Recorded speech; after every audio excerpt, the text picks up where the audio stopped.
What I do is inconsequential. Why I do what I do is I get to shorten people's journeys every day. What I love about our hospitality industry is that it's our mission to make people feel cared for while on their journeys. Together, we'll explore what hospitality means in the built environment, in business, and in our daily lives. I'm Dan Ryan, and this is Defining Hospitality. This podcast is sponsored by Berman Falk Hospitality Group, a design-driven furniture manufacturer who specializes in custom case goods and seating for hotel guest rooms. So I'm going to define hospitality as turning strangers into friends. Now, the reason that's my definition is I've gone etymological, right? Because we know that the word hospitality, has got Latin roots, and all of the words like host and hospital, all of those words like guest, all come from a very similar root. I've written a whole bunch of alternative history novels, but one of the things that you do as you research that social fabric, that the stuff that glued societies together in ancient times, is because hospitality was this sacred duty, and it was all about welcoming guests from other lands, from faraway places, and you were honor bound to do right by them and to give them food and to send them on their way into safety with a full belly and a full heart. There's something to be said for when we're designing these spaces and then filling them with the amazing operations team that brings them to life. We're always thinking about, what is the guest journey? How are they arriving? Who are they? How can we help them? How can we make them feel welcome and safe and make the most of their business trip or their vacation? We really think about that, and we really lean in and want to know our guests. And then I also think about, as we're designing buildings, what is it like for our team members to come into the building? Do they feel welcome? Do they have a great space to, put on their uniform and start to personify their role within the hotel? I think hospitality is the almost sacred act, seeing another human being and saying without words that you authentically belong here. I think it's a soul practice, and I think it's a heart practice, and I think it's something that in a lot of cases comes very naturally to the warriors that live the journey each and every day. Very simply, I define hospitality as making people feel valued. That sense of conviction that I mentioned earlier, that is such a powerful force. It's like a person with conviction in a room. It's like gravity. It just pulls everything there and it stabilizes. And it doesn't mean that that can't change and evolve, but it just creates this powerful force of keeping people also focused on what they should be doing. It removes the uncertainties. It just makes people feel better about what they're doing. And then they move forward. Opening our first 4 seasons in the Middle East and not necessarily having the infrastructure there. And the culture in Egypt before that was that staff were subservient. Managers ate in their own restaurants. Staff did what managers said, and there was no level of camaraderie. And I remember interviewing for the first time people saying, here's what we're going to do. We're 4 seasons. This is how we operate. And people just laughing in my face. And I remember being in that ballroom, and I get emotional just talking about it. I remember being in that ballroom and just seeing people who totally believed and actually knew that there was a new dawn for their possibilities. And I fast forward. One of my best friends was the general manager of the 4 seasons in Dublin. Wonderful man, John Brennan. And he was really short of staff. And we sent 15 Egyptians to Dublin. We knew that they were never coming back because it was a great opportunity for them. And I remember going, whenever I would go to Dublin to go to one of my favorite pubs with John, I would always go to the hotel. And 2 years later, all the Egyptians had Dublin accents. And they'd be going, "Oh yeah, Mr. Sullivan, great seeing you." And I'm going, "Dude, you got the wrong script. You're from Zamalek in Cairo. What's going on?" And then coming back, they would all take me to a Middle Eastern restaurant and we would smoke shisha, so legal, and sort of eat a beautiful food. That's the story of hope and the story of giving people the possibilities to liberate themselves from the tyranny of history, which at times just sort of oppresses them. Every guest room, we do a white box to make sure that it's a white box model, full scaled model, to make sure scale and proportion is understood. So at that human scale, we're really monitoring scale and proportion, and then do these life-size models. Just so I'm clear, the white box is not necessarily a model room. You're building out the form so you can walk in there and feel how it is. I wish people would do that more, but it seems to just make a tight schedule even tighter when you start doing that. Yeah.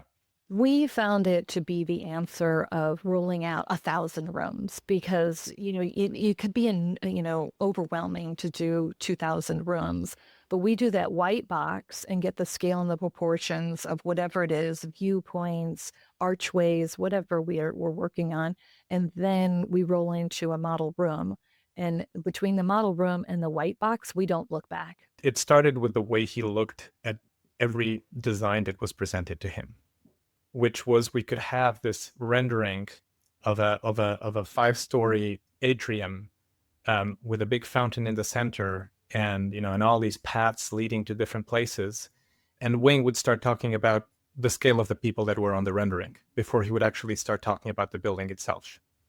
And if for some reason the people that were representing on the rendering were not the right type of people that would be in that space, he would be really disturbed by it.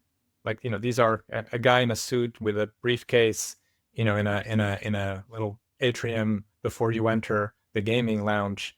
That's not the kind of person you see there. Oh, that's super interesting. So basically, the design could be good, could be bad. It could be the best design ever in the world. Let's just assume it's the best design ever. Right. He's focusing on the actual renderings of the people and what they look like. And is that a real representation of the type of person that's going to be walking through the space? Holy cow. That's where he started. I mean, from what my experience was, and maybe other people had different experiences, my experience was that he started with, what are people seeing? How are they experiencing this space? And where are they going? And what does this mean? It wasn't about, hey, we have these great finishes on the walls and there's all this detailing and the lighting and the chandeliers. It was about, what does it feel like to be in that place? And I remember, in one meeting, that was a lesson for me. We were reviewing the work of the interior designers, and I think at one point I made a comment about something. I said, oh, I like that.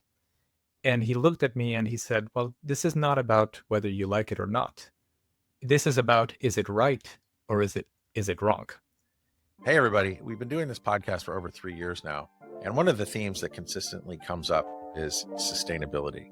And I'm just really proud to announce that our sponsor, Berman Falk Hospitality Group, is the first within our hospitality industry to switch to sustainable and recyclable packaging, eliminating the use of styrofoam. Please check out their impact page in the show notes for more info. And the joy I have, one of the biggest joys is meeting someone on arrival who has sent me an email saying, I want to put my program together. I'm from New York. And I want to, I'm here for 5 days. And I want, I'm here to 4 of them. And I want to, do this. I go, I hear you. It's not the busiest time of the year. You don't need to do that. When you write, let's talk about it. And seeing that person and then seeing them 4 or 5 days later suffering from a beautiful condition called jellyfishitis, which is what I call it. And if they can hardly get up and go, yeah, you were so right, man. I've just been by the beach. I've just discovered mango margaritas, which you should have discovered earlier in life, and volumes of them. And I love the way I feel. I've been a leap of faith person most of my life. I think it probably helped growing up. We moved around a lot. So I think I went to like 8 different schools, K through 12. So, you learn to belong. Like, I learned to belong to myself and the Brene Brown nomenclature. And that I could do hard things. I could go into spaces where I wasn't that comfortable, especially as a pretty hardcore introvert. I could learn to adapt to new spaces and new challenges. And then when I was 18, I was able to do an exchange year to France, sort of a 5th year of high school. And so talk about ultimate leap of faith, going to a new country where, okay, I learned French in suburban, public school, but was very different going to France. And people talking to you like you're a baby and that type of thing. But so I was determined to get conversational as quickly as possible, and I did that. And there was there was a safety net in that I was with the Rotary Club, but I really just had to do it, and there was no one but me to figure this out. I didn't have anybody else with me, so I think that was the beginning of the fact that I've always had restless feet in that I want to go explore, and I do have this innate curiosity, and so I just was like, I've got nothing to lose and everything to gain if I try this, and that's what I did. And went to France, and then every time I've changed my career, it's been these leaps of faith. And I have a little meme that says sometimes your only available transportation is a leap of faith, and I sort of love that, because sometimes you just do have to step out, and not in a way that is disrespectful to where I've been, but in a way that's like, guys, I've gotten so much out of my time with you. Thank you so much. I just need to try something new. Two of my dear friends, Stefan and Davis, founded Cotopaxi, which is this brand where they were like, well, we're going to do gear, like outdoor gear, but we're going to have this sort of like, socially good component of it. So we want it to be social impact. And yeah, it's fine. Like, we're going to do this. And you look at that and you're like, but there's already Patagonia and 8 bajillion other competitors. How are you going to enter that marketplace? And you watch your friends go out and do it and kick butt. And, now they're in every single REI, even internationally. So I think when you have friends who are doing stuff like that, it totally distorts your view and understanding of what's possible. And screw you guys, because you got me into this mess. Because then I sort of was like, oh, I can also go out and I will just develop this 27-bedroom boutique hotel and spa and restaurant, and I'll take it through a complete D1 zoning variance, which I'd absolutely never done before. I would say don't disqualify yourself. I think that's the most limiting thing you can do, is like, oh, I'm not meant for this or whatever, because, I have a master's degree in art history. It's not an obvious career path at all to go from graduating from that to procurement in the hospitality industry. To me, there's a through line in that I got to be part of bringing design to life, and I had studied a lot of the so-called decorative arts in my degree. So there is a through line. It's just maybe not an obvious one. But I think that if you can set your pride aside and your type A, if you have a type A tendency that you want to like always look like you know what you're doing, and that you have this, anyone with a perfectionist streak, recovering perfectionist for sure, to just kind of set that aside and say, what do I want to do with this one wild and beautiful life that I have? You have nothing to lose by putting yourself out there, because the feedback you'll get is like, actually, love your attitude, love your enthusiasm. We need someone who has who's a licensed architect. Like, cool, not me. But then, you get some further feedback of, but we could see you in a role like this or that or the other, and we don't have that right now, but maybe that's something you should pursue. Or they say yes, or they say yes, however, we think that actually this role would fit you better. So I think that there's never any harm in just having the conversations and feeling things out and being really upfront about, I haven't done this before. However, I have skill sets that I think can get me there. And, I could be an asset to your company. Go to the town, I say, this is what I'm thinking. If you don't want this in your township, please tell me now. I do not want to come in here and try to bowl people over. I have a vision. If you don't like it, I'll take it elsewhere. And they said, no, we love this. This is aligned with our master plan. This is aligned with our priorities right now. We really appreciate that conservation is, part of your proposal, which it was and still is. And so the one thing that was important is sort of getting the alignment from the town from the very beginning. That is not to say that I had alignment from all of these citizens of the town, because what ended up happening is there was a rival real estate developer who unbeknownst to me, had wanted to acquire the property, had sort of lowballed the owner, thought he was going to get a deal, thought he was going to turn it into some kind of rehab facility, and set about absolutely trying to destroy the reputation of this project. So I mean, like yard signs, going on Facebook, Facebook chats and next door and telling people that I was a big city developer from Philadelphia and I was going to destroy the natural wilderness and I was going to sort of ruin life as they know it in that community. And it worked. People showed up at the zoning meetings and were going on and on about how I was going to like kill all of the bears and the turtle. We served a lot of well-known high-profile individuals, being a high cuisine caterer in LA. I think probably the two events that would stand out, the first would be the first time we served an American president. And it was just, regardless of what our politics were at the time, this was early on in our business. We had a tiny kitchen. Our kitchen at the time, Dan, was 10 feet by 10 feet. We had one oven, one double door reach in, and we got the call that we were catering for President Clinton and 80 of his friends at Bob Hope's house in Palm Springs. The concept of living intelligence is the data the guest brings in. So this is where you said it gets a little bit creepy. So imagine if you agree to opt in order for a truly, truly magical or next level experience in a property. The idea of a living space has kind of been redefined. It's living because the data you're bringing in through your Apple Watch or wearable or Whoop device or the Aura Ring, say, it's tracking your biometrics, right? You know, it's tracking your heart rate, body temperature, number of steps, recovery, circadian rhythms. Like as a traveler, when I'm traveling, half the time I show up to a place exhausted,